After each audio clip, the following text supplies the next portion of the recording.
बिस्मिल्लाहिर्रहमानिर्रहीम। अस्सलाम वालेकुम।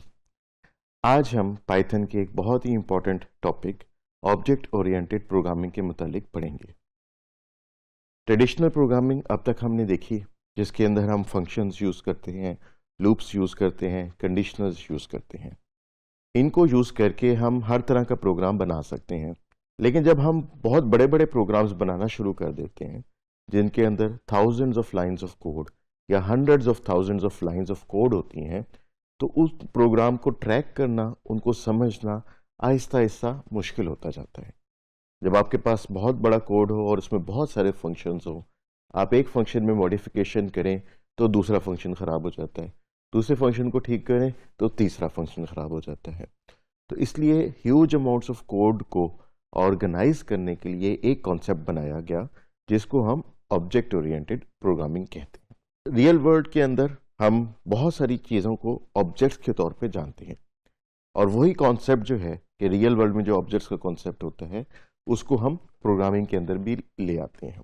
तो पहला कॉन्सेप्ट जो हम ऑब्जेक्ट ओरिएंटेड प्रोग्रामिंग में पढ़ेंगे वो है इनकैप्सुलेशन। इनकैप्सुलेशन में हम क्या करते हैं कि ऐसा डेटा जो एक दूसरे से रिलेटेड हो, हम उसको इनकैप्सुलेट कर देते हैं into single object. For example, अगर कोई स्टूडेंट है, उस स्टूडेंट से रिलेटेड जितना भी डेटा है, उस सारे को हमें इकट्ठा कंबाइन कर देना चाहिए एक कैप्सूल के अंदर। इसको हम इनकैप्सुलेशन कहते हैं। दूसरा काम हम इनकैप्सुलेशन में क्या करते हैं कि हम उन वेरिएबल्स से रिलेटेड जो फंक्शंस होते हैं, उनको भी इकट्ठा कर देते हैं।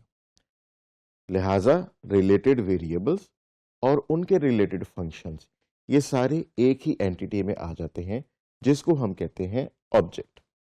और यहीं से नाम शुरू हुआ ऑब्जेक्ट ओरिएंटेड प्रोग्रामिंग।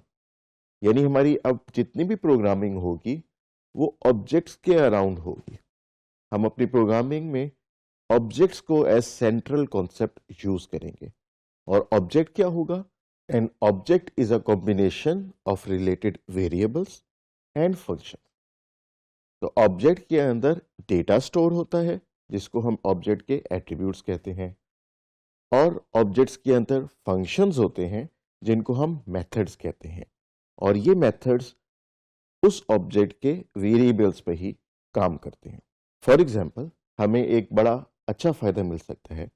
यूजुअली क्या होता है, जब हम ग्लोबल वेरिएबल्स बनाते हैं और उनके ऊपर हम किसी फंक्शन में कोई काम करना चाहते हैं, तो हमें वो सारे वेरिएबल्स उस फंक्शन के अंदर इनपुट पैरामीटर्स के तौर पे भेजने पड़ेंगे। ऑन द अदर हैंड, अगर हम उन तमाम वेरिएबल्स को और फंक्शंस को एक ऑब्जेक्ट में रखते, तो हम सिंपली वो फंक्शन कॉल कर सकते हैं और उसके लिए वो सारे वेरिएबल्स इंटरनली अवेलेबल हो जाएंगे। हमें एज इनपुट पैरामीटर्स भेजने नहीं पड़ेंगे।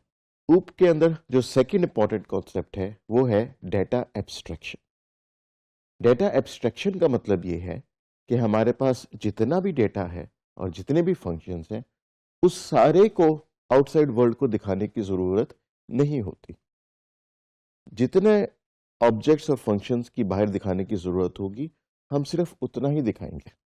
इसकी मिसाल ऐसे है, जैसे आपका कंप्यूटर या आपका लैपटॉप हो, उसके अंदर की सारी सर्किटरी हम बाहर नहीं दिखाते, बल्कि हम एक शेल बना देते हैं, और उस शेल से बाहर आपको एक कीबोर्ड या माउस ही अवेलेबल होता है, जिससे आप पूरे कंप्यूटर को ऑपरेट कर सकते हैं। तो यूज़र को कंप्यूटर के अंदर की सर्किटरी देखने की ज़रूरत नहीं होती। इस कॉन्सेप्ट को हम कहते हैं डेटा एब्स्ट्रैक्शन। इसका फ़ायदा क्या होता है? इसका फ़ायदा ये होता है कि जो भी हम ऑब्जेक्ट्स बनाएंगे, जिनमें हमारा डेटा एब्स्ट्रैक्शन का कॉन्सेप्ट होगा, उनकी रीयूजेबिलिटी बहुत ज़्यादा बढ़ जाएगी, क्योंकि उनको समझना बहुत आसान हो जाएगा। बहुत थोड़ी सी चीज़ें होंगी जिनको समझने की ज़रूरत होगी।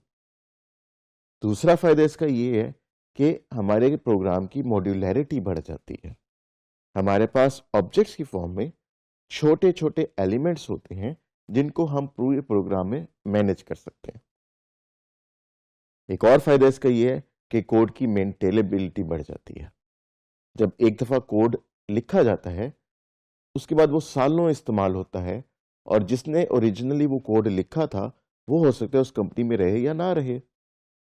तो बाद के आने वाले प्रोग्रामर्स के लिए उस कोड को पढ़ना, समझना और उसको मॉडिफाई करना आसान हो जाते हैं। और फाइनल इसका फायदा ये है कि प्रोग्राम्स जो हैं वो रियल वर्ल्ड कॉन्सेप्ट्स के करीब हो जाते हैं।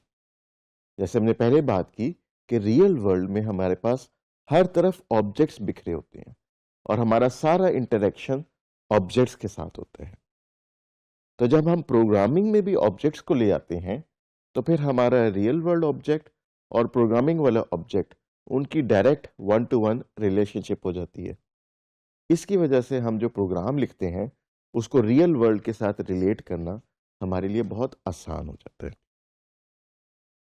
तो अगर हम इसी की और एग्जाम्पल देखें तो एक एग्जाम्पल हो सकती है कार की, यानी गाड़ी। गाड़ी के जब हम एक ऑब्जेक्ट बनाएंगे तो उसमें बहुत सारे हमारे पास वेरिएबल्स होंगे। फॉर एग्जाम्पल उस गाड़ी का ब्रांड, उसका मेक, उसका कलर, उसकी मैक्सिमम स्पीड, उसके अंदर हॉर्स पावर, उसके अंदर सीसी। तो ये सारे जो एट्रीब्यूट्स हैं बहुत सारे, वो सारे एक ऑब्जेक्ट से रिलेटेड है जिसका नाम है कार। तो इट मेक्स सेंस कि हम इन तमाम ऑब्जेक्ट्स को कंबाइन करके एक ऑब्जेक्ट बना दें जिसका नाम कार हो, और फिर एक गाड़ी से रिलेटेड जितने भी फंक्शंस हैं हम उनको भी इस ऑब्जेक्ट में डाल देते हैं।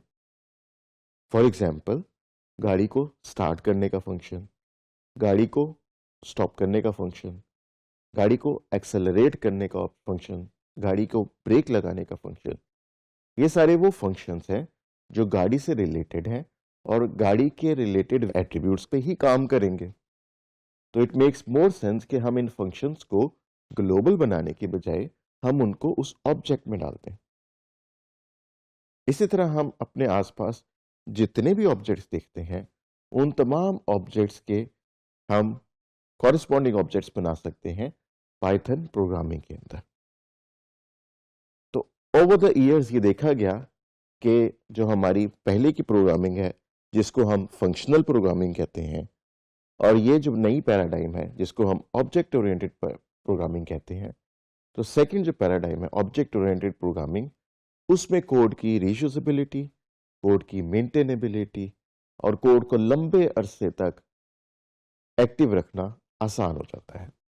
ऑन दी अदर हैंड ऐसे प्रोग्राम्स जो विदाउट ऑब्जेक्ट ओरिएंटेशन लिखे गए हैं, जब वो फ्यू थाउजेंड लाइन से क्रॉस कर जाते हैं उसके बाद किसी को समझ ही नहीं आती कि इस कोड के अंदर क्या लिखा हुआ है। उस कोड को समझना और उसको डीबग करना बहुत मुश्किल हो जाता है।